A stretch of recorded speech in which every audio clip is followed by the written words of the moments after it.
Good morning friends, welcome to KD current affairs. आज है 20 अप्रैल 2024। 20 अप्रैल 2024 के जितने भी मोस्ट इम्पॉर्टेंट करंट अफेयर्स प्रश्न बन सकते हैं आज हम उन्हें डिस्कस करेंगे। स्टार्ट करते हैं अपना आज का सेशन। यदि आप हमारे चैनल पे पहली बार आ रहे हैं तो इस चैनल को लाइक एंड सब्सक्राइब ज़रूर करें एंड बेल आइकन को ज़रूर प्रेस कर दें। मूव करते हैं अपने सेशन की तरफ। आज का हमारा पहला प्रश्न है, हाल ही में जीआई टैग प्राप्त तिरंगा बर्फी उत्तर प्रदेश के किस शहर से संबंधित है? आपका आंसर हो जाएगा वाराणसी। हाल ही में वाराणसी की तिरंगा बर्फी को जीआई टैग प्रदान किया गया। इसके साथ ही वाराणसी के एक अन्य उत्पाद धलवा मूर्ति मेटल कास्टिंग क्राफ्ट को जीआई टैग प्रदान किया गया। अभी तक बनारस क्षेत्र से कुल 34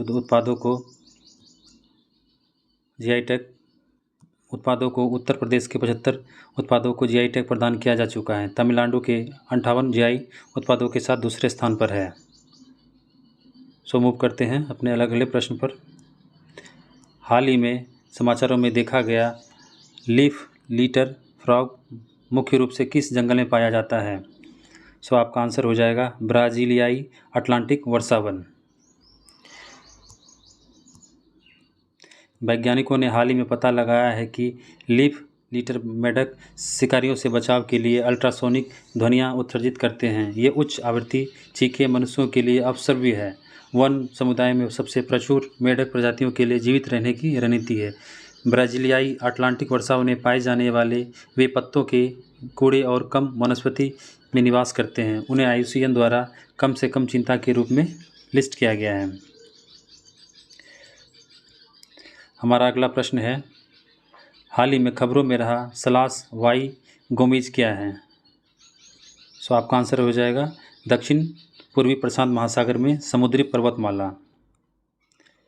वैज्ञानिकों ने हाल ही में दक्षिण पूर्वी प्रशांत क्षेत्र में एक समुद्री पर्वतमाला सलास वाई गोमेज पर्वतमाला में 160 समुद्री प्रजातियां पाई गई है। अटाकामा ट्रेंच और हम्बोल्ट करंट सिस्टम द्वारा अलग किया गया यह क्षेत्र उच्च समुद्री स्थानिकता का दावा करता है। अधिकांश जल क्षेत्र राष्ट्रीय अधिकार क्षेत्र से बाहर हैं, जिससे 73% क्षेत्र असुरक्षित हैं। यह खोज कम से कम 50 नई प्रजातियों सहित रापा नुई ईस्टर द्वीप के एक अभियान के दौरान की गई थी। चलिए अब देखते हैं अगला सवाल हमारा क्या है। हाल ही में इसरो ने किस वर्ष तक मलबा मुक्त स्थान प्राप्त करने का निर्णय लिया है? आपका आंसर हो जाएगा 2030 तक। 2030 तक इसरो द्वारा मलबा मुक्त स्थान प्राप्त करने का घोषणा किया गया है। इसरो के अध्यक्ष एस सोमनाथ ने 42वीं IADC वार्षिक बैठक में 2030 तक मलबा मुक्त अंतरिक्ष के लिए भारत की महत्वाकांक्षा की घोषणा की है। अंतरिक्ष विभाग के सचिव सोमनाथ ने अंतरिक्ष स्थिरता के लिए मलबा मुक्त मिशन के महत्व पर प्रकाश डाला है। इस पहल का उद्देश्य स्वच्छ अंतरिक्ष वातावरण प्राप्त करने की दिशा में चर्चा और कार्रवाई को बढ़ावा देना है। इसरो के अध्यक्ष कौन है? एस सोमनाथ। इसरो के स्थापना कभी थी? 1969 ईस्वी में। मूव करते हैं हम अगले प्रश्न पर। हाल ही में Bharat BrahMos supersonic cruise missile की आपूर्ति किस देश को कर रहा है? आपका आंसर हो जाएगा फिलीपींस की राजधानी मनीला। आइए इनके फैक्ट देखते हैं। हाल ही में $375 मिलियन के समझौते के तहत भारत ने दक्षिण पूर्वी एशियाई देश फिलीपींस को ब्रह्मोस सुपरसोनिक क्रूज मिसाइलों के पहले बैच की आपूर्ति की है। फिलीपींस ने भारत के साथ जनवरी 2022 में यह डील की थी। ब्रह्मोस सुपरसोनिक क्रूज मिसाइलें 2.8 मैक या ध्वनि की गति से लगभग 3 गुना अधिक गति से फायर करती हैं।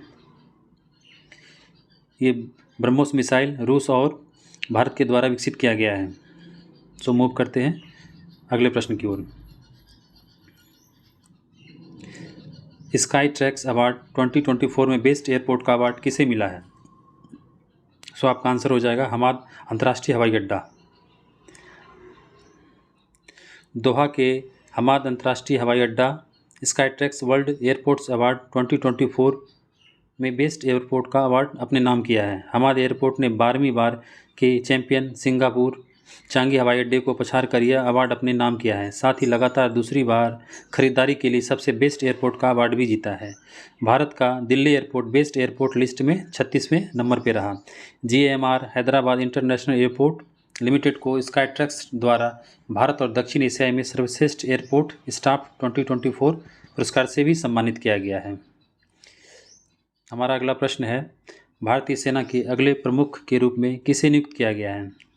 तो आपका आंसर हो जाएगा Dinesh Kumar Tripathi, DK Tripathi. Vice admiral Dinesh के त्रिपाठी को नौसेना स्टाफ के अगले प्रमुख के रूप में नियुक्त किया गया है। वह 30 अप्रैल 2024 को कार्यभार संभालेंगे। वर्तमान नौसेना प्रमुख एडमिरल R हरि कुमार सेवा से रिटायर होने वाले हैं। त्रिपाठी वर्तमान में नौसेना स्टाफ के उप प्रमुखों के रूप में कार्यरत हैं।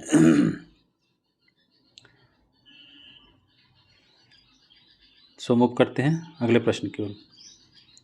हमारा अगला प्रश्न है, हिंदुस्तान जिंक वैश्विक स्तर पर चांदी के उत्पादन में किस स्थान पर पहुंच गया है? सो आपका आंसर हो जाएगा तीसरे। वेदांता समूह की कंपनी हिंदुस्तान जिंक वैश्विक स्तर पर चांदी का तीसरा सबसे बड़ा उत्पादक बन गया है। पिछले साल कंपनी चांदी प्रोडक्शन में चौथे स्थान पर थी। चांदी वैश्विक ऊर्जा परिवर्तन में महत्वपूर्ण भूमिका निभाती है। हिंदुस्तान जिंक की चेयरपर्सन कौन है? प्रिया अग्रवाल। हाल ही में खबरों में रहा सक्रिय ज्वालामुखी माउंट राउंड किस देश में स्थित है? सो आपका आंसर हो जाएगा इंडोनेशिया। हाल ही में इंडोनेशिया के माउंट राउंग इंडोनेशिया के जावा द्वीप पर सबसे सक्रिय ज्वालामुखियों में से एक है। माउंट राउंग पूर्वी जावा प्रांत में स्थित है। हाल ही में DRDO ने एक्सोस्केलेटन के लिए उभरती प्रौद्योगिकियों और चुनौतियों पर पहला अंतर्राष्ट्रीय कार्यशाला का आयोजन किस स्थान पर किया? सो आपका आंसर हो जाएगा बेंगलुरु। बेंगलुरु DRDO द्वारा एक्सोस्केलेटन के लिए उभरती प्रौद्योगिकियों और चुनौतियों पर उद्घाटन अंतर्राष्ट्रीय कार्यशाला की मेजबानी करता है। सो फ्रेंड्स, ये हमारे आज के सेशन यहीं तक था। सो यदि हमारे चैनल पर पहली बार आ रहे हैं तो KD करंट अफेयर्स को ज़रूर लाइक एंड सब्सक्राइब ज़रूर करें। सो फ्रेंड्स, मिलते हैं अपने नेक्स्ट सेशन में। थैंक यू, धन्यवाद।